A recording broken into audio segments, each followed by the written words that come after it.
Aș vrea, Iisuse, scump, să fiu ca Tine în pribegia mea de acest pământ.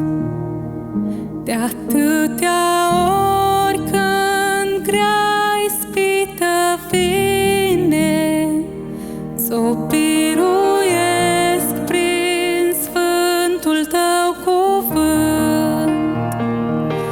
Aș vrea, Iisuse, scump, a Ta comoară de mângâieri pe veci să-mi dăruiești. Aș vrea ca în mine toți cei vechi să moară, ca Tu să faci din mine ce dorești. Aș vrea, Iisuse, scump, a Ta viață să-ți oglindească pururi în a mea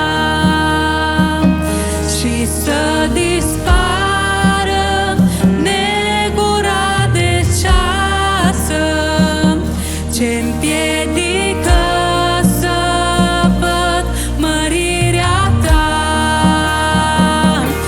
Aș vrea, Iisuse, scump, a Ta comoară de mângâieri pe veci să-mi dăruiești. Aș vrea ca în mine toți cei vechi să moară, ca Tu să faci din mine ce dorești.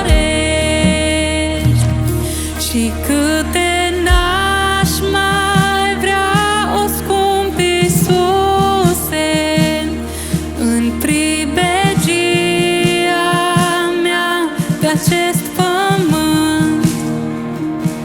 Dorințele ce îmi rămân nespuse le împlinește sfântul Tău cuvânt. Aș vrea, Iisuse, scump, a Ta comoară de mângâieri pe veci să-mi dăruiești.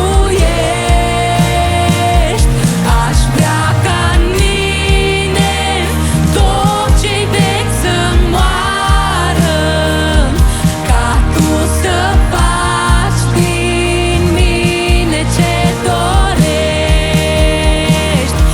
Aș vrea, Iisuse, scump, a Ta comoară de mângâieri pe veci să-mi dăruiești. Aș vrea ca în mine toți cei vechi să moară, ca Tu să faci din mine ce dorești. Aș vrea, Iisuse, scump, a Ta comoară de mângâieri pe veci să-mi dăruiești. Aș vrea ca în mine toți cei vechi să moară, ca Tu să